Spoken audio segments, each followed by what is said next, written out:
Hey everyone, welcome back. Here's a new installment of Inspiration Information, a series that I do on and off about either a book, a podcast, it could be a documentary, it could be a film, anything that has sort of inspired me to go back into my collection, dig some records out, and rediscover things that I already have. It's a great way of, just reconnecting with some records, sharing them with the community at large, and maybe inspiring you to pull them out if you've got those records or go to listen to them or whatever it may be. The source of inspiration today is a podcast, a wonderful podcast called I'd Buy That for a Dollar. The concept is very simple. Each episode is dedicated to one album, which falls under the umbrella of underappreciated, common, and inexpensive. Hence the name, I'd Buy That for a Dollar. Granted, the dudes that run the show, to their own admission, finding those records for a dollar now in today's economy is probably, impossible. Unless you get lucky at a thrift store, for example. But most of them would have a median Discogs price of about $10. That's what I was listening to an episode yesterday where he was explaining that. So it's about 3 or 4 dudes. They gather around each week and they take one record that is one of these underappreciated gems that you see in every bargain bin. And this video is kind of the video I've always wanted to make because it's just cheap heat, basically. It's a cheap heat video. It's a love letter to record collecting because that's, we spend time chasing, quote unquote grails or whatever people call them. I hate that word.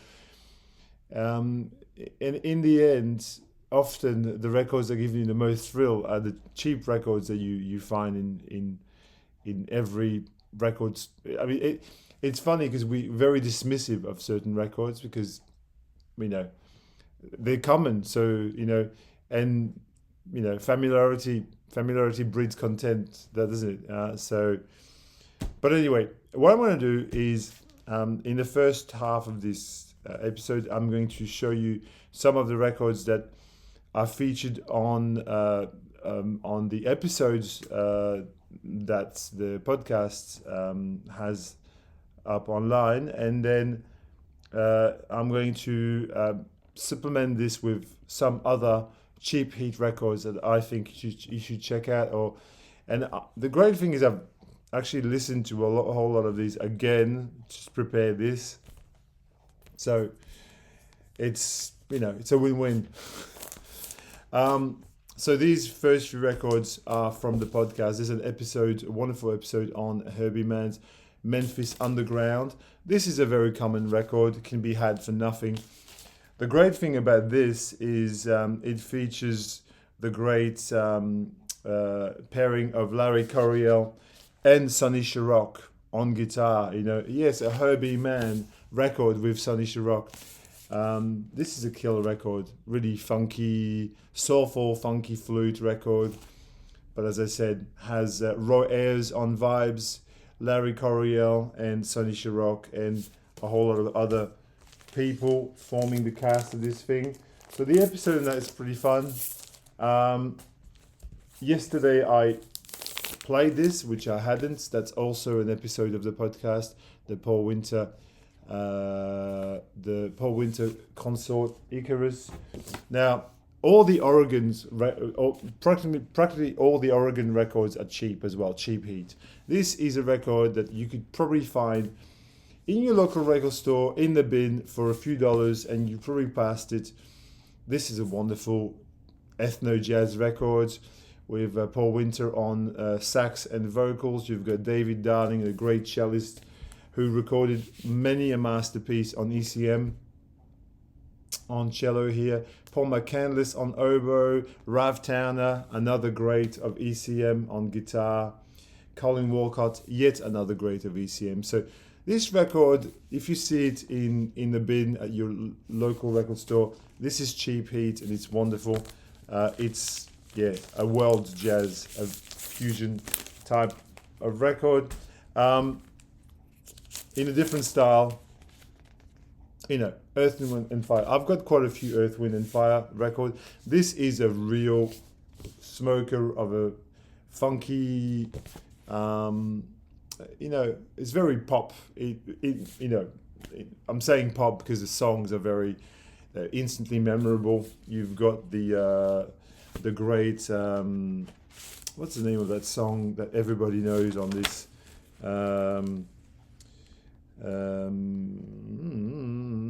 Fantasy, yeah, of course. What am I saying? Yeah, it's got Fantasy on it, which is a worldwide hit. But this record, really, I remember a time where you could see this in every record store for 10, 15 bucks, $10, cheap. Another one I discussed in the podcast is this Deodato record on CTI. This is one of the surprises of the CTI catalog. The great Brazilian arranger, Eumir Deodato, who with this does a bunch of covers which are orchestrated in very, very funky, very soulful way, with this iconic sleeve. How can you not want this? If this were in the bargain bin, you would definitely get this. It's just killer. It has Stanley Clarke on bass, Billy Cobham on drums, John Tropea on guitar. You've got John Faddis on flugelhorn and on trumpet. You've got people like Garnet Brown, Hubert Laws on flute. It's a who's who of CTI. It's a great, great, great record. Some singer-songwriter records and folk records that the podcast talks about. The Pentangle Basket. This is usually a very cheap record. I've had this for, I don't know. These records, I've had them for years and years and years. They've been long-time favorites of my collection. This record here, Basket of Light, is probably the most accessible Pentangle record there is. In fact, it's probably my favorite Pentangle record. Full stop. It's got Light Flight on it, and the hunting song, Sally Go Round the Roses. This is the band fronted by Jackie McShee with Bert Jansch and John Renbourn on twin guitars, and the great Danny Thompson on bass and Terry Cox on drums. The pinnacle of UK folk rock, along with Fairport Conventions, whose records I could also classify as cheap heat. Some wonderful singer-songwriter records here, which are probably dismissed by people. Here's Songs for Bigots by Graham Nash, an absolute favorite of mine. I have had this for probably 20 years in my collection, and I would never part with this because it's just quite simply a gorgeous sequence of amazingly composed songs from Better Days, Wounded Bird, I Used to Be a King, and the last track, Chicago, We Can Change the World, which is like a superb protest anthem. Graham Nash, I think he arguably made the best solo Crosby, Stills, Nash record for my money. People will say, no, David Crosby, if I could only remember my name. But for my money, for me, I think I'll take this one. It's just a sublime record. And since we're talking about Graham Nash, his ex is here, Joni Mitchell, because they were together for a while. Now, this is a wonderful album which can be found for often not very much. And it's the album that is wedged between Blue from 1971 and Court and Spark, 74. So this is from 73, I think. It has a nudie picture of Miss Joni Mitchell there, and it's just as good as those two albums that I've named it, but it doesn't have any obvious big songs. On Blue, you've got all these amazing California and River and all these amazing kind of very instantly anthems almost. But on here, you don't have that, but you've got a beautiful ensemble of strings, and Graham Nash plays the harmonica on this actually. Some beautiful electric guitar playing by James Burton. This is a wonderful LP, and again, is featured on one of the episodes, as is this incredible kind of yacht rock classic, Michael Frank's The Art of Tea, with its band of killers, Joe Sample, Larry Carlton, Walton Felder. This to me is like Paul Simon fronting Steely Dan. And I'm saying this is a massive compliment because I like both of those artists. I love Paul Simon.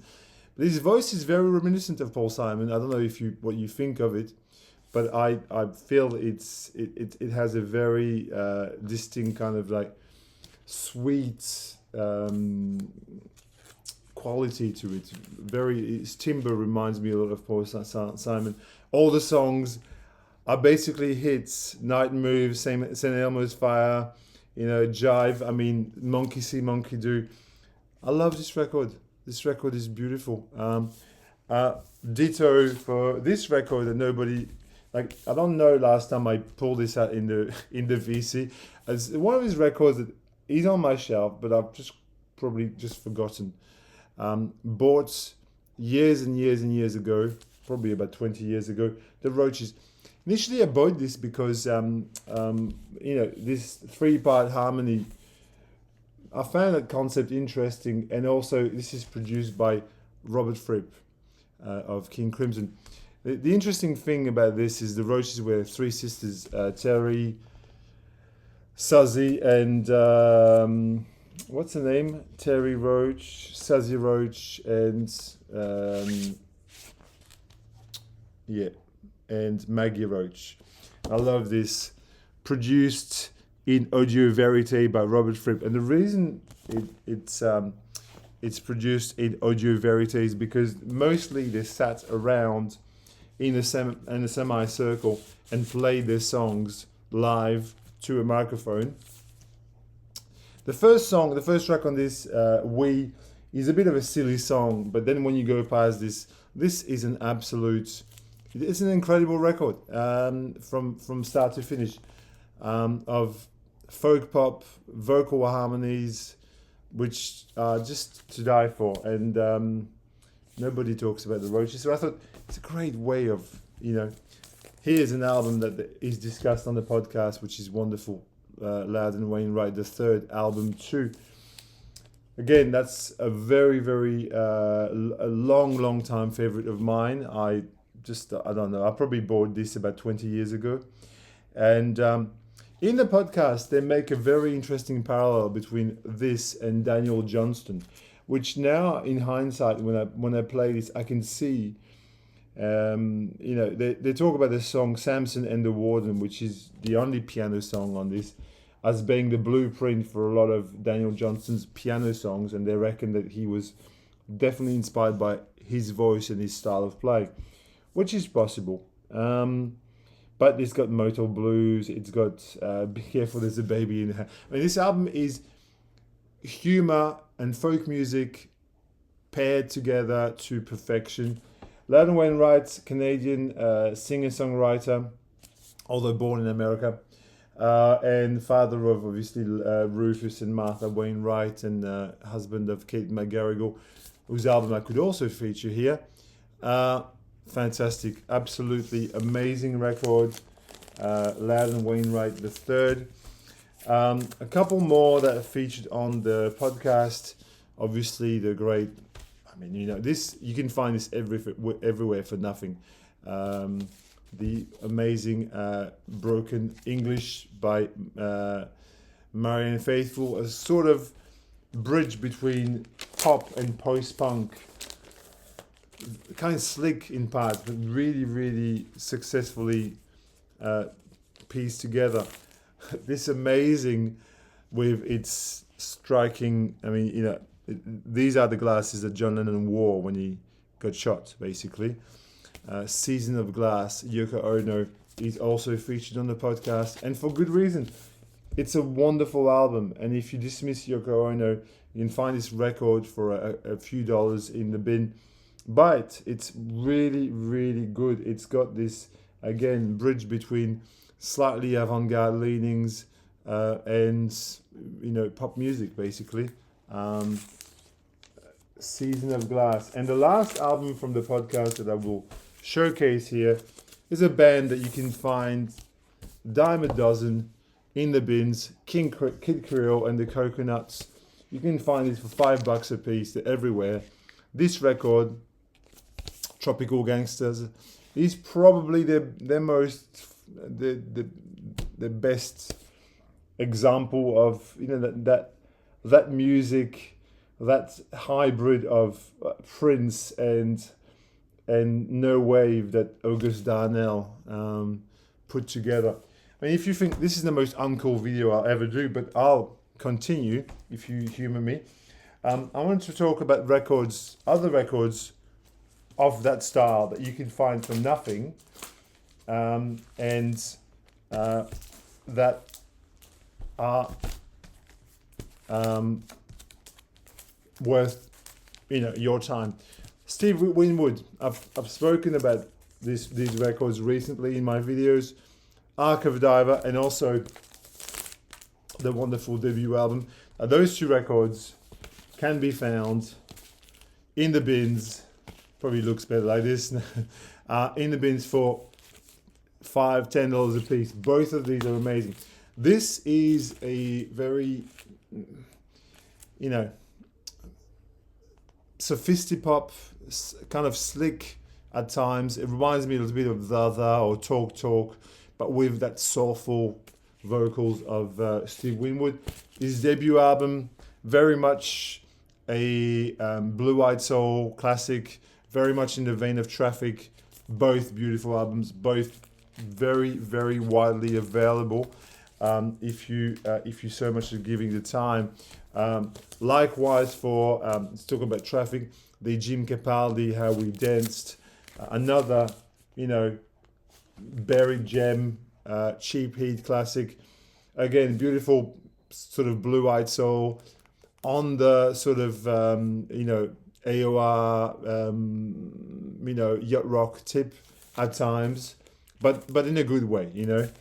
Jim Capaldi, How We Danced. Here's a record that you can find just about everywhere, and I think it's a brilliant record. The amazing Steve Miller Band, Fly Like an Eagle. This is just a collection of incredible, like Space Intro, Fly Like an Eagle, those two songs together. Just for that, and then you got Mercury Blues, and then you got Take the Money and Run, and you got Blue Odyssey. This album is absolutely phenomenal, and I think some people would dismiss this as being like, poppy crap or whatever, but the chops and the songwriting are undeniable on this. It's a beautiful record, and a lot of Steve Miller can be had for nothing. If you take the following couple of albums, it's the same. You can buy them for nothing.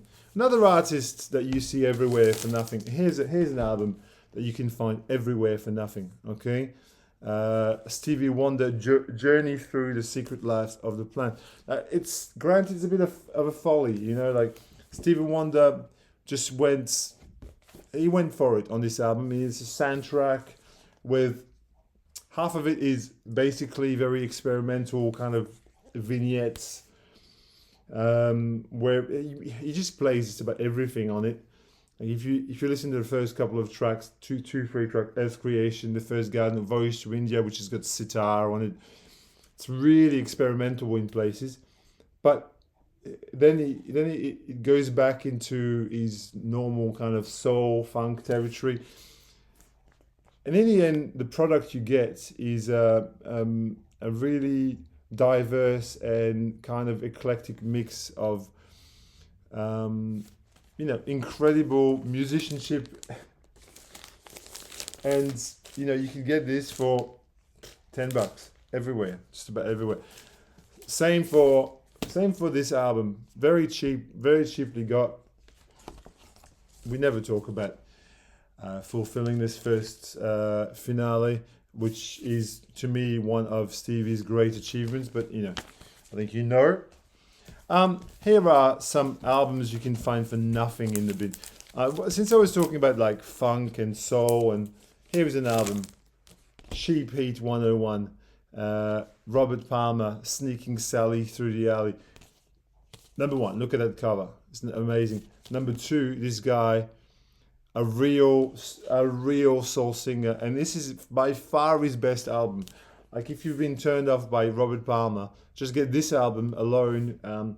It's got the whole of, well, not the whole, but it's got many of the musicians that are in Little Feat, so they can really play, and the songs are very funky. It's blue-eyed soul, again on the yacht rock tip, but funky blue-eyed soul. That's it. Beautiful record.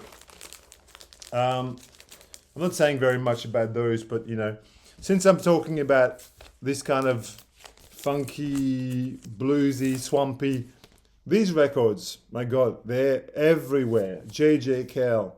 This album is an album that I will keep forever because I love it. I love this record.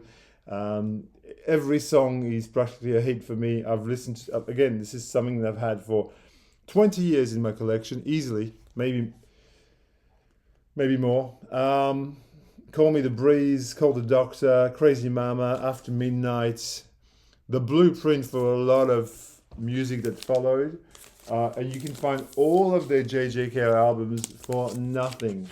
Like I've got all of them, but I've just pulled out a couple there.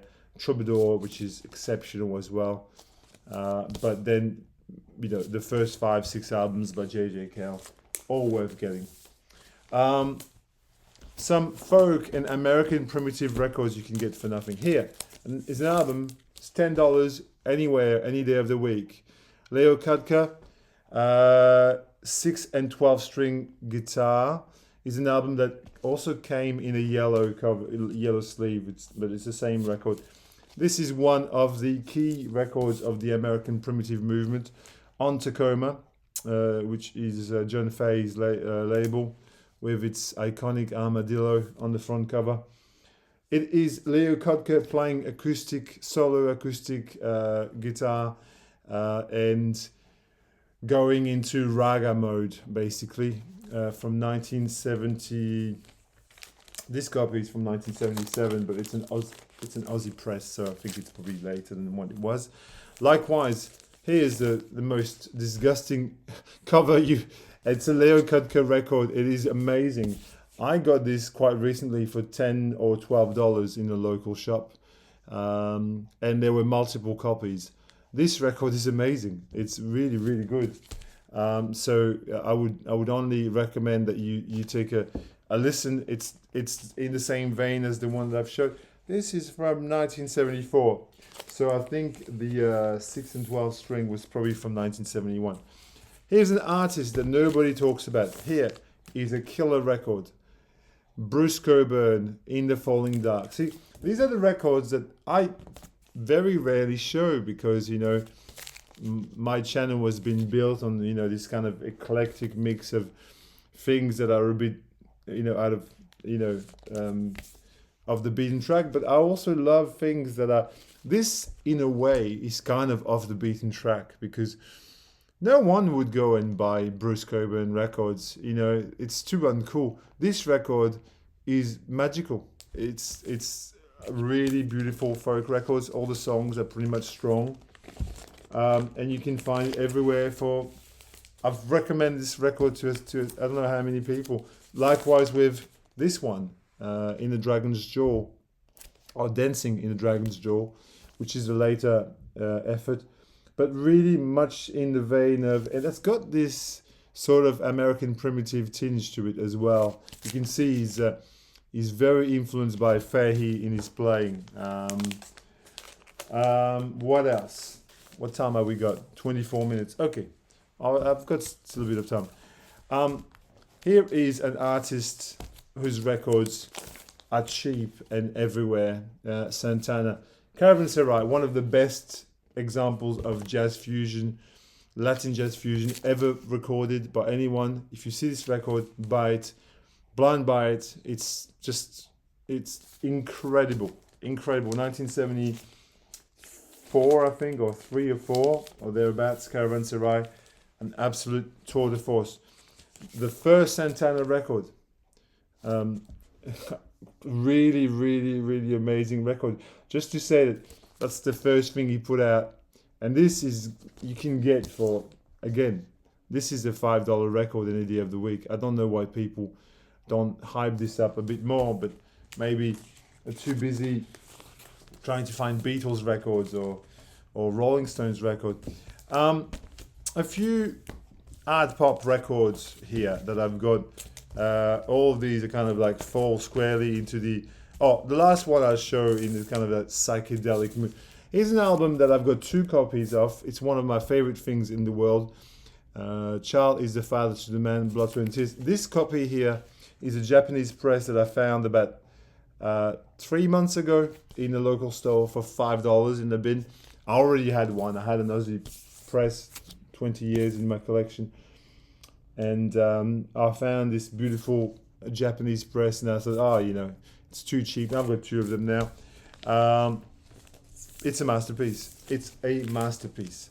So I'm going to finish off with a few cheap art pop records that you should be able to find for next to nothing. He's an artist no one talks about, and people should talk about Jane Siberry. Jane Siberry is a Canadian singer-songwriter. She's loosely, for me, the Canadian Kate Bush. She has that kind of aura and appeal, but not quite as famous, obviously. This is The Walking from 1980, I want to say 88, which is a magnum opus. I mean, no question. This record is her Hands of Love, we'll say. But I think in some ways, I prefer it to Hands of Love. I mean, it's just a gorgeous art pop record. All the songs are practically memorable on it. And I also have this record by Jane Siberry, but I could have many more of them because they're easy to get. No Borders here.